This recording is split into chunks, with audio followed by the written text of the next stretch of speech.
Salut et bienvenue sur cette nouvelle vidéo un peu spéciale. Bah oui, parce qu'aujourd'hui, pas de vidéo gaming, mais une vidéo test. Alors si vous suivez un peu l'actualité, vous devez savoir que Windows 11 est sorti le mois dernier. Donc j'ai décidé de tester la bête rapidement, voir si ergonomiquement et visuellement, ce nouvel OS de Microsoft pourrait éventuellement me plaire, et me décider à sauter le pas vers la mise à jour. Donc on va voir ça ensemble après l'intro. A tout de suite.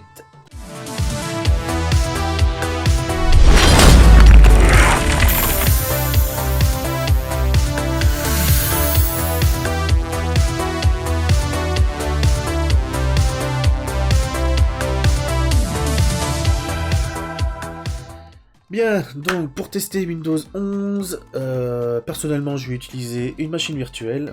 Je ne vais pas l'installer directement sur mon PC personnel. Enfin si, mais via une machine virtuelle. Donc le fait d'utiliser la machine virtuelle, ça a plusieurs avantages. Vous ne touchez pas à votre propre PC. Et si vous n'en voulez pas, vous avez tout à dégager et vous êtes tranquille. Voilà. Donc moi personnellement j'utilise VirtualBox. Bon, c'est un choix parmi d'autres, hein. Vous avez une plâtrée de logiciels de machines virtuelles sur internet. Moi j'utilise celui-là, il a l'avantage d'être simple et surtout gratuit. C'est un avantage indéniable.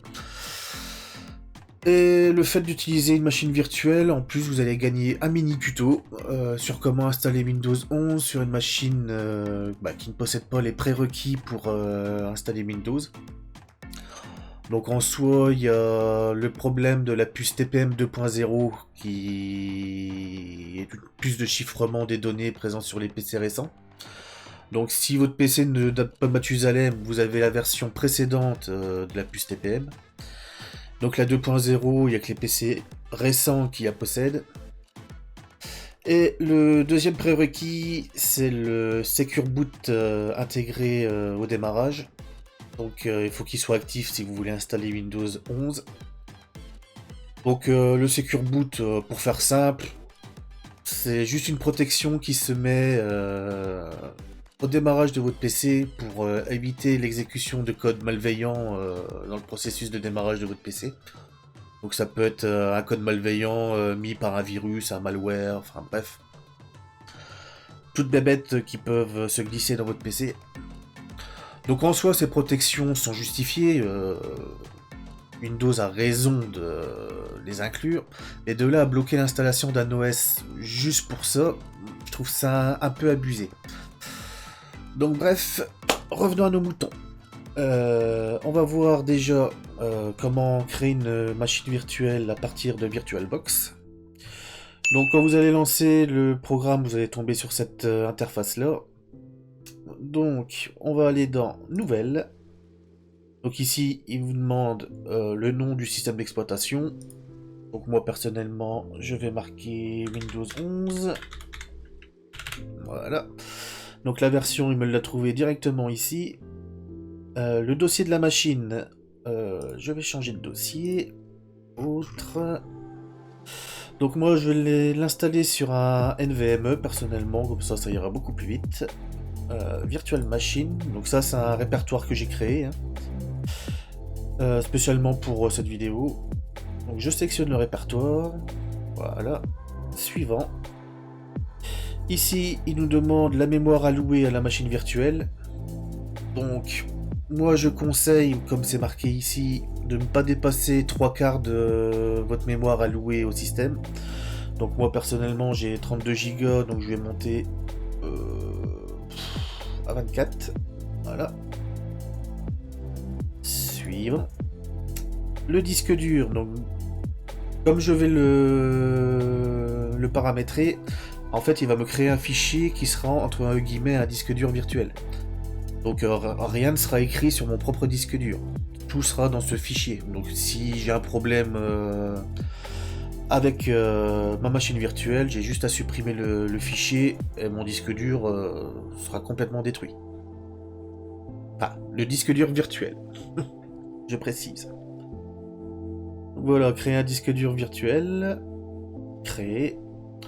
Donc ici, il vous demande quel format de fichier vous voulez pour votre disque dur virtuel. Donc c'est plus pour une question de compatibilité entre les différents logiciels, hein. Donc par défaut les CVDI, hein, c'est celui qui utilise VirtualBox. Suivant. Donc ici vous avez deux choix. Soit vous donnez une taille fixe, donc il va créer un fichier de la taille que vous aurez dit. Donc par exemple, si je donne une taille de 80 Go, il va me créer un fichier de 80 Go et basta. Autrement, dynamiquement alloué, en fait, à chaque fois qu'il aura besoin de la place, il va ragrandir le fichier en fait. Vous n'aurez pas de limite. À part la limite physique de votre disque dur. Donc moi personnellement, hein, juste pour le tuto, je vais faire une taille fixe.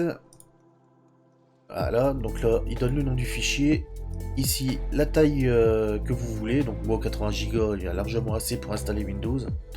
J'ai pas envie de faire de fioritures sur cette machine virtuelle. On va faire créer. Donc là, il va mouliner le temps de créer le fichier. Et on se retrouve juste après. A tout de suite. Bien, voilà, il a fini de créer le fichier du disque dur virtuel. Donc une fois qu'il a fini, vous vous retrouvez ici. Donc ici, j'ai bien ma machine virtuelle qui a été créée. Et ici, vous avez le descriptif de votre machine virtuelle. Donc c'est-à-dire, j'ai bien 24 Go de RAM, j'ai 2 processeurs, donc ça on verra ça après. Et voilà, le FI activé, la mémoire vidéo que je dispose, enfin bref, tout le récapitulatif de la machine virtuelle.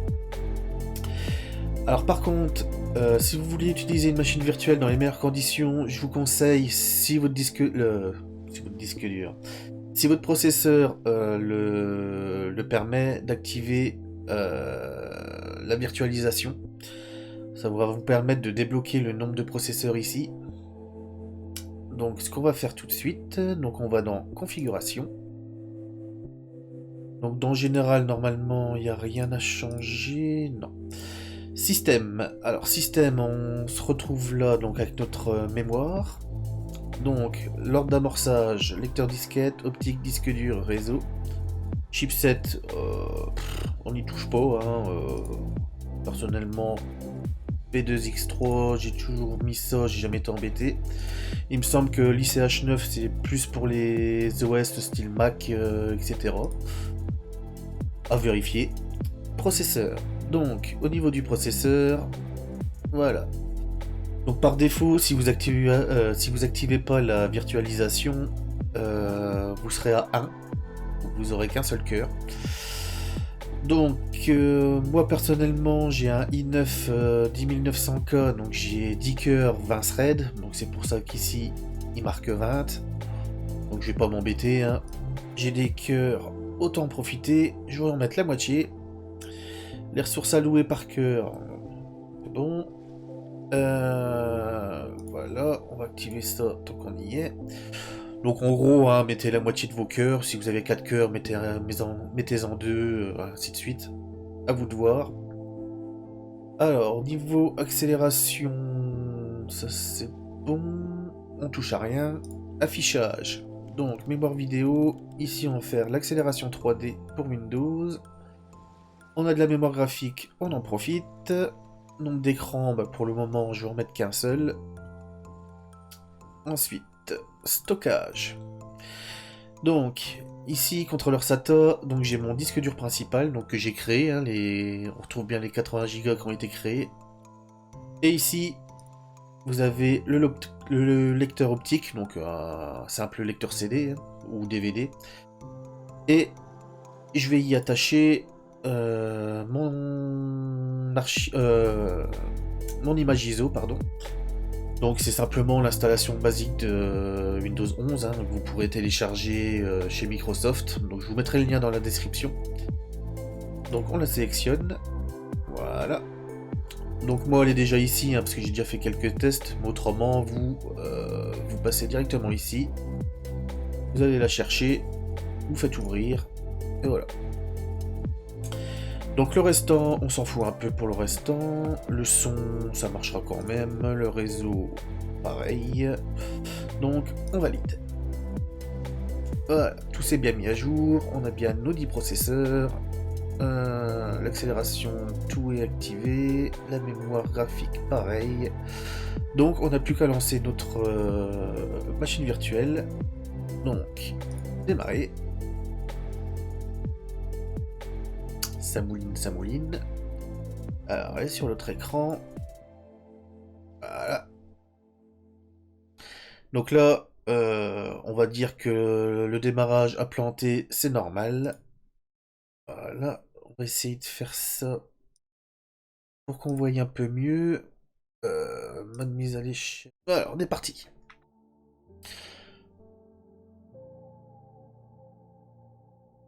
Donc là, l'installation de Windows se lance. Voilà. Donc, installation de base de Windows. Si vous avez fait Windows 8, Windows 7, ainsi que les autres, vous ne serez pas dépaysé. Donc, suivant. Et ici va commencer le, entre guillemets, le mini tuto pour passer outre les prérequis pour l'installation. Donc, pour ça, vous appuyez sur votre touche Shift gauche, donc celle qui est au-dessus de contrôle gauche de votre clavier, et F10. Donc ça va vous ouvrir un prompt, donc une invite de commande. Et ici, on va lancer l'éditeur de registre, donc regedit. Voilà. Donc à partir d'ici, vous avez l'hashkey local machine. Vous allez développer le dossier. Ensuite, vous allez dans Système. Et là, vous avez Setup. Donc, vous cliquez sur Setup, pas sur la petite flèche, sur Setup. Vous faites un clic droit dessus. Nouveau. Clé. Donc là, on va faire une nouvelle clé. Donc, on va l'appeler lab config. Donc faites bien attention aux majuscules en début de mot. Chaque mot doit avoir une majuscule. Donc lab, L majuscule, config, C majuscule. Très important. Entrée. Donc là, vous avez créé une nouvelle clé. Et à l'intérieur de cette clé, on va rajouter des valeurs. Donc, on va rajouter une valeur dword. Donc en 32 bits, ça suffira amplement. Et cette valeur, on va l'appeler bypass tpm check. Donc, comme juste avant, bien faire attention aux majuscules. Voilà. Entrée. Donc cette valeur-là, pour le moment, elle est à 0. Donc en gros, faut lui dire de l'activer. Donc vous faites un clic droit dessus. Modifier. Et dans données de la valeur, vous marquez 1. Donc en gros, c'est vrai ou faux. Hein. Voilà. Ok. Donc ici, on a bien la valeur qui est passée à 1. Donc en faisant ça, on va passer la vérification de la présence de la puce TPM 2.0. Et il nous reste à faire la même chose pour le Secure Boot. Donc vous faites un clic droit, nouveau valeur dword. Donc ce coup-ci, c'est bypass secure boot check. Toujours en faisant attention aux majuscules pour chaque mot. Voilà, on valide. Et là, également, on modifie sa valeur et on la met à vrai. Ok. À partir de là, vous avez fini. Normalement, on peut lancer l'installation de Windows malgré qu'on ne possède ni la puce TPM ni le Secure Boot. Donc on va outrepasser ça. Donc maintenant qu'on a fini avec l'éditeur de registre, on peut le fermer. L'invite de commande, on peut la fermer aussi. Voilà. Et on peut lancer l'installation de Windows.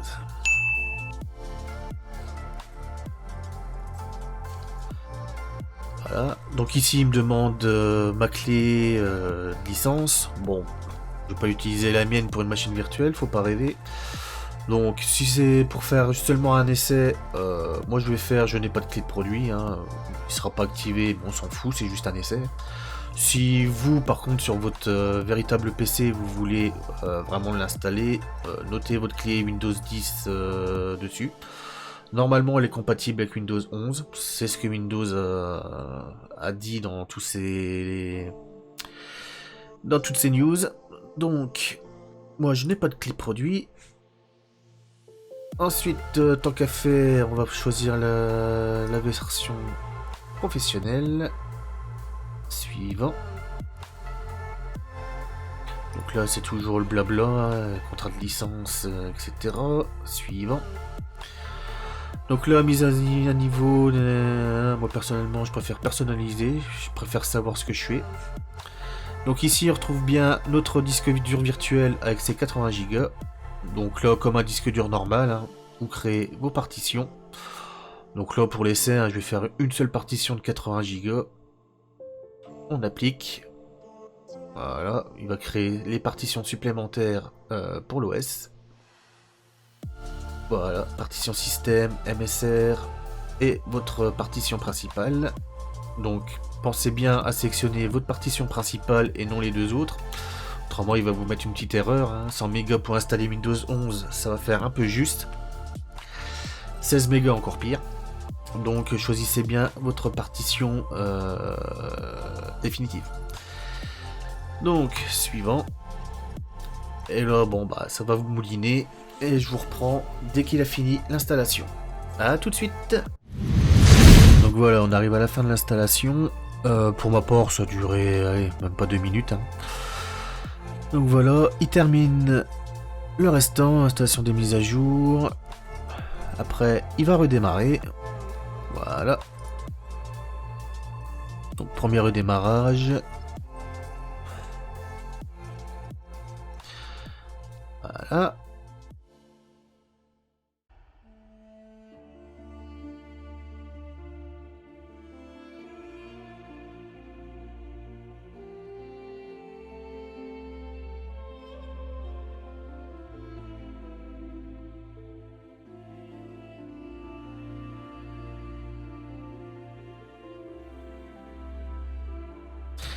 Alors, on va voir ce que ça donne.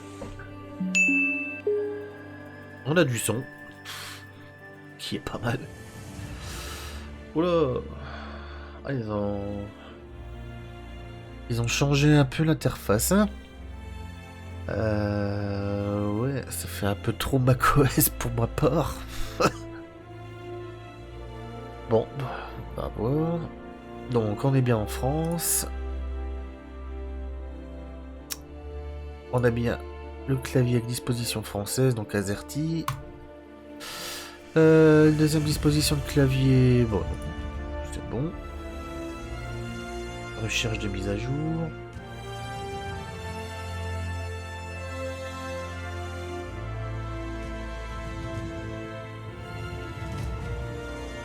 Nommez votre appareil. Non, non. Lui dire Windows 11 test. Voilà. Suivant.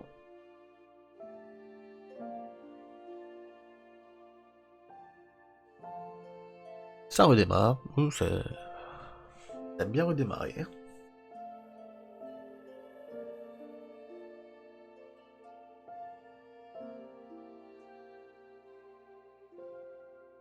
Alors, comment souhaitez-vous configurer cet appareil? Pour l'utilisation personnelle, travail ou bah, personnel. Suivant. Compte Microsoft. On s'en fout. Compte hors connexion. On s'en fout. Entrez votre nom. Véridique. Suivant. Saisir le mot de passe. On s'en fout. On passe. Alors ici, c'est toutes les poucaves de Microsoft. Hein, donc, toutes les questions qui vous posent, moi je vous conseille de dire non. Voilà.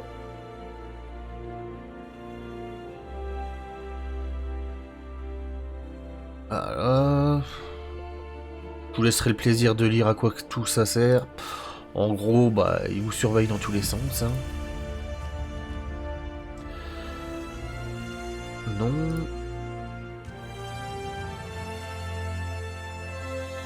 Recherche de mise à jour.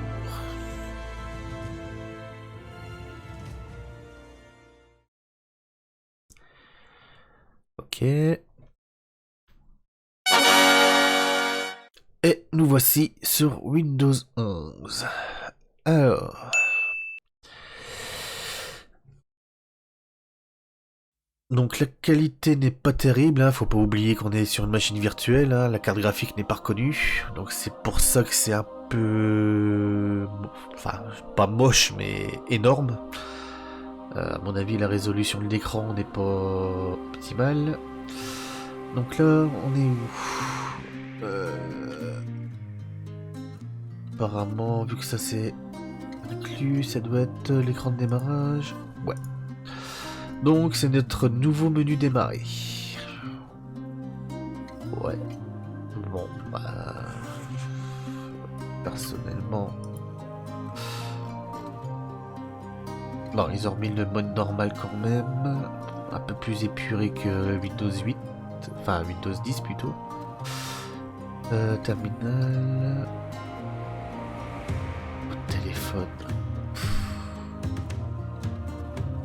Des fois, je me demande avec Microsoft si ils savent qu'à la base ils font des OS pour PC. Je veux dire là, c'est mon avis personnel, hein, mais bon, Disney+, Prime Video, TikTok, Instagram. Je veux dire, c'est des applications mobiles, ça. C'est... Enfin bref. On va poursuivre. Donc le menu démarrer ici, d'accord. Ici. D'accord, c'est la recherche. Donc ici, ça va pas trop bouger. D'accord. Ensuite, on...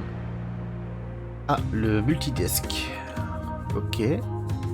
Donc ici, on peut créer des bureaux. Donc en gros, si je comprends bien, ça va être de la façon Linux. Voilà, on passe là. Et on passe là. D'accord.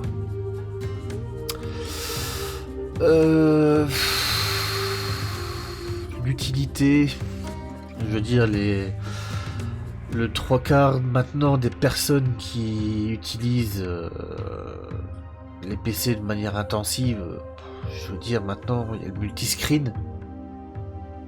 Alors, avoir mis le multidesk ici, en évidence, j'ai envie de dire, c'est bien Microsoft, mais... voilà, vous avez peut-être 10 ans de retard, quoi. Encore une fois. Bon, certains d'entre vous l'utiliseront peut-être, hein, mais... Voilà, je trouve plus qu'un multiscreen est plus adapté maintenant que les multidesks. Hein. Enfin, c'est mon avis. Ici, c'est les widgets. Donc il faut se connecter à son compte Microsoft pour les avoir. Ou, de toute façon, les widgets... voilà. Ici, qu'est-ce qu'on a? Conversation. Prise en main. Ah d'accord, oui, donc en fait, c'est... Si je me souviens bien, ça doit être le remplaçant de MSN, pour ceux qui ont connu. Bon, pourquoi pas. Ensuite, l'explorateur. Ah. L'explorateur. Très épuré au niveau du bandeau supérieur. On a pu fichier, accueil, etc. Ouais, pourquoi pas. Afficher. Très grandes icônes, ok. Bon, ça, à la rigueur, contrôle molette fait exactement la même chose. C'est pas la peine de nous mettre toute la liste. Hein. Afficher, volet de navigation, volet des détails, volet de visualisation, ok. Ah, ça c'est revenu là par contre. Éléments masqués, extension des noms de fichiers, case à cocher, ok. Ça c'est revenu ici. Sélectionner tout, aucun, inverser la sélection, option, et point de vue esthétique, je suis pas trop fan des icônes. Ouais, non, je suis pas trop fan des icônes. Donc, bureau, ok, téléchargement, image, c'est vide. Vidéo, donc ici ça n'a pas changé. On retrouve OneDrive, CPC, ok, le lecteur CD, donc on a toujours l'ISO de l'installation dedans, et le réseau. Bon. Épuré, mais voilà, je suis pas trop fan. Peut-être icône moyenne. Ouais, non, ça fait... Non, je suis pas fan des icônes. Ça fait trop... Trop Apple, je trouve. Ouais, ça fait trop Apple. Ouais. Ensuite, Edge.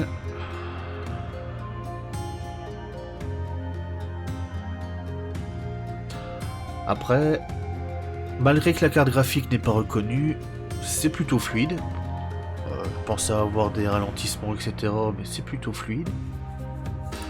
Terminer la confirmation. Ça, on s'en fout. Continuer sans se connecter. Ouais, c'est pas trop mal. Alors. Hop. On va aller voir un peu ce que ça donne.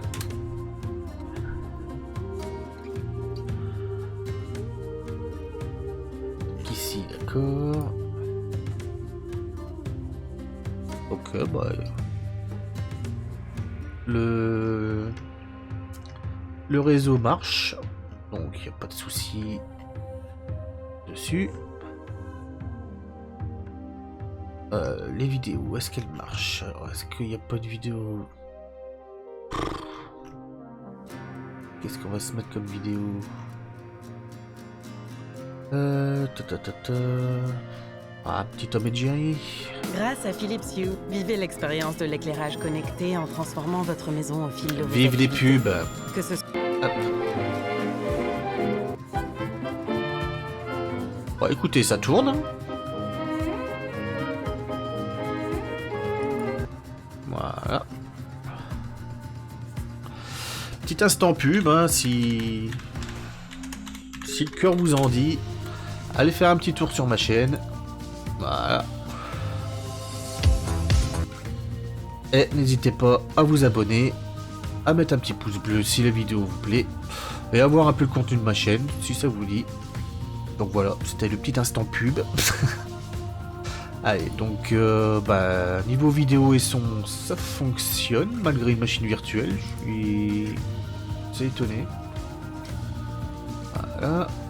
Il nous reste le store. Ok, le store classique. Ok. Donc si je me trompe pas, il a été remanié il y a pas longtemps, le store. Bon, j'y vais très rarement de mon côté, donc je sais pas trop les mises à jour qu'il y a eu là-dessus. Donc à vous de vous faire une idée si vous êtes un habitué du store.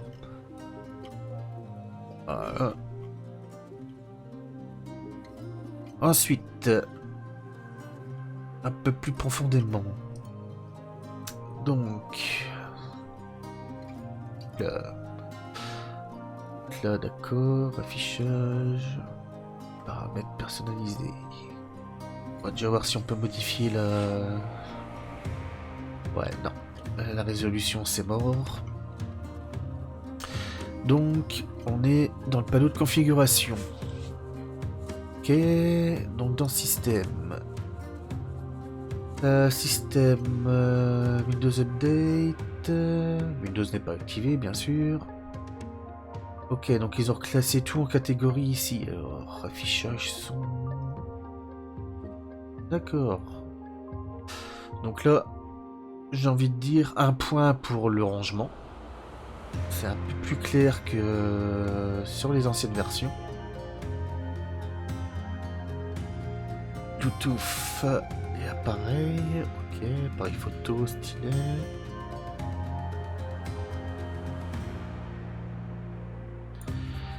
Réseau internet, VPN, proxy, accès à distance. Ok. Personnalisation. Ok. Écran de verrouillage. Oh, même là-dessus. J'ai envie de dire...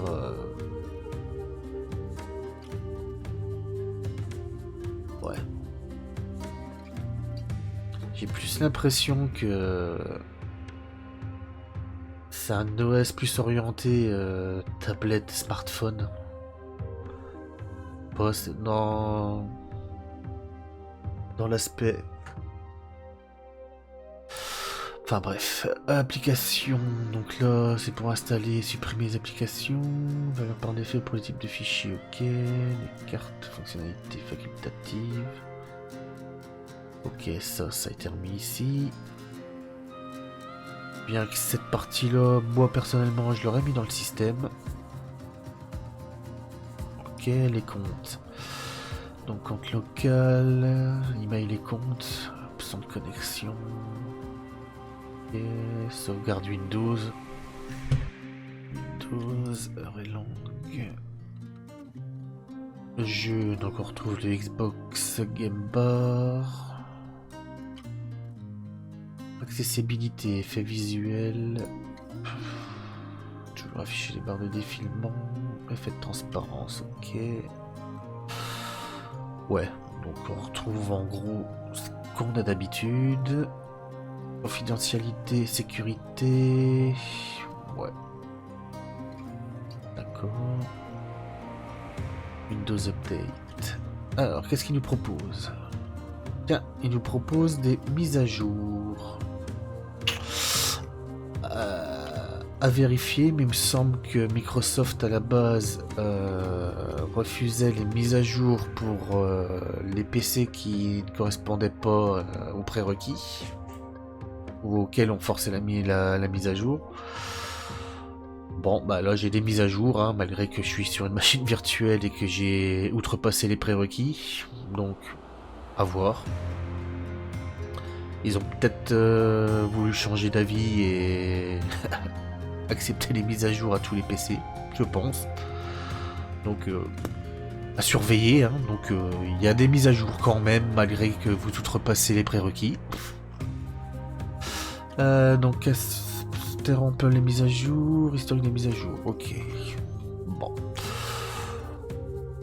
Nouveau panneau de configuration.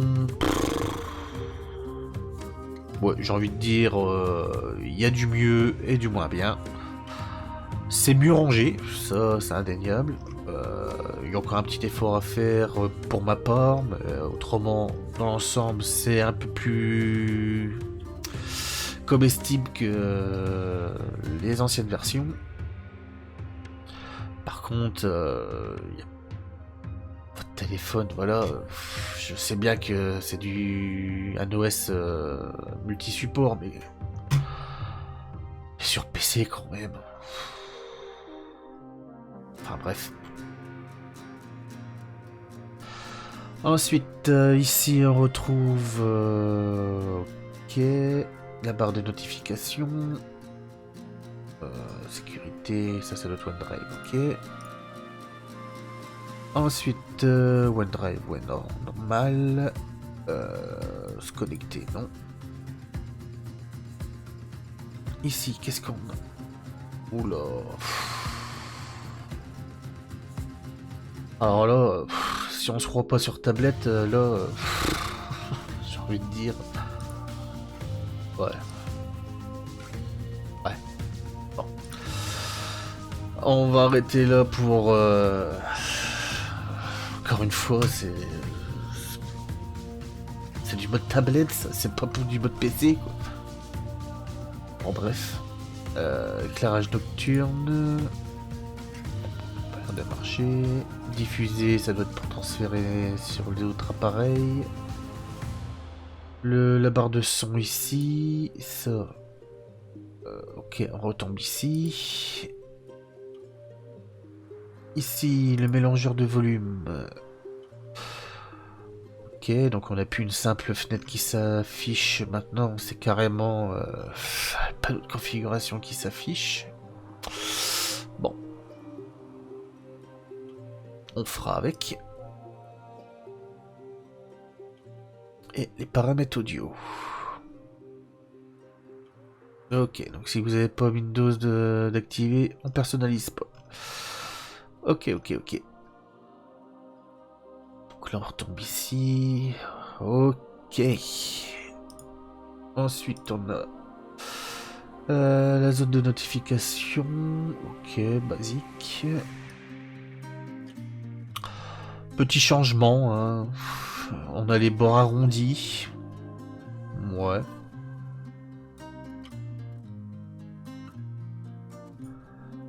C'est tout. Le calendrier. Ok. Qu'est-ce qu'on a d'autre? Le terminal. Ok. Pas de gros changements. Bon. Donc, bon voilà. Donc ici, je crois qu'ils avaient épuré un peu le clic droit. Donc je suppose que ici, il va tout déballer. Non, on revient à l'ancienne interface. Ouais. Je vois pas trop l'intérêt en fait. Ouais. Ici, vous avez la nouvelle. Vous faites afficher plus d'options. Vous avez l'ancienne. Je comprends pas trop l'intérêt pour le moment. Enfin bref. Bon, ben, je dois dire que ce petit test confirme un peu mes a priori. Hein. Personnellement, j'aime pas du tout l'interface entre guillemets Appleisée, si je puis dire. L'OS un peu trop tourné utilité smartphone tablette. Voilà, on est quand même sur PC. Je veux dire. Ils auraient pu faire une ergonomie spéciale PC et autres pour écran tactile, etc. Enfin bref, après c'est mon avis personnel. Hein. Donc niveau ergonomie, perso, je grince un peu des dents. Le menu démarrer, édition touché, pas sûr que ça plaise à tout le monde. Ils avaient déjà essayé au niveau de Windows 8, et puis ils sont vite revenus en arrière avec le Windows 8.1 pour le remettre en place. Mais bon, le temps le dira. Niveau contenu, bon, pour le moment, ça va. Hein. On n'est pas harcelé par Cortana comme sur Windows 10, ce qui est déjà bien. Niveau performance, bah écoutez, ça a l'air de faire le taf, hein, malgré qu'on est sur une machine virtuelle et que c'est une carte graphique à émuler, ça tourne plutôt pas mal. Ensuite, qu'est-ce qu'on a à parler? Voilà, niveau ergonomie, dans le panneau de configuration et tout ça, il y a du mieux. Mais pour moi, il y a encore du boulot à faire là-dessus. Certaines choses qui n'ont rien à faire dans certains éléments. Donc, encore une fois, ça reste mon propre avis, hein, à vous de vous faire le vôtre. Voilà, j'ai tourné un peu, hein, j'ai fait ce que moi je voulais voir à peu près dans une utilisation de tous les jours. Hein. Niveau ergonomie, etc. Donc pour ma part, bon, je vais rester encore un petit moment sur Windows 10. Hein. Je vais pas franchir le pas. Le 10 pour le moment il me pose aucun problème. Et puis faut dire la seule chose qui m'a fait migrer vers Windows 10 entre Windows 8 et Windows 10, ça a été la prise en charge de DirectX 12. Donc là, mis à part si nous... On verra bien d'ici là s'il nous propose DirectX 13, admettons. Je sauterai peut-être le pas, mais là, rien ne m'y oblige honnêtement. Donc ça reste encore mon point de vue. Hein. Si vous, cette interface-là vous plaît, j'ai envie de dire, pourquoi pas, sauter le pas. Moi personnellement, j'ai toujours pris l'habitude d'attendre au moins 1 an avant de changer de système d'exploitation, le temps que tous les bugs remontent, etc. Donc là, bon, ça a l'air d'être stable. Bon, j'ai pas fouillé comme un malade non plus, hein, ça reste une machine virtuelle. Mais au premier abord, rien que l'ergonomie et le visuel me rebutent un peu. Je préfère les anciennes versions. Après, les nouveaux utilisateurs, pourquoi pas, hein, si ceux qui découvrent, ils aimeront peut-être l'interface. Moi, ayant eu l'habitude des anciennes, non, je préfère quand même l'ancienne. Voilà. Pour moi, Windows 10 a encore de belles années devant lui, hein, je suis pas prêt de changer, mis à part s'il y a d'autres choses que Windows promet. Donc je sais que par exemple que bientôt vous pourrez faire tourner les applications Android directement sur Windows. Ce sera peut-être une chose qui me fera migrer vers Windows 11. Et encore, peut-être, il y a ces émulateurs maintenant qui font tourner les applications Android. Donc on verra bien là, plus tard. Donc voilà, on arrive à la fin de cette vidéo. J'espère qu'elle vous aura plu et appris quelque chose surtout. Voilà, j'avais envie de faire une vidéo différente de ce que je fais d'habitude. Dites-moi dans les commentaires si vous en voulez un peu plus comme celle-là. Qui sortent un peu du gaming et qui... Voilà, ça peut être un tuto sur un logiciel ou autre. Donc sur ce, je vous dis à la prochaine et portez-vous bien. Allez, ciao ciao.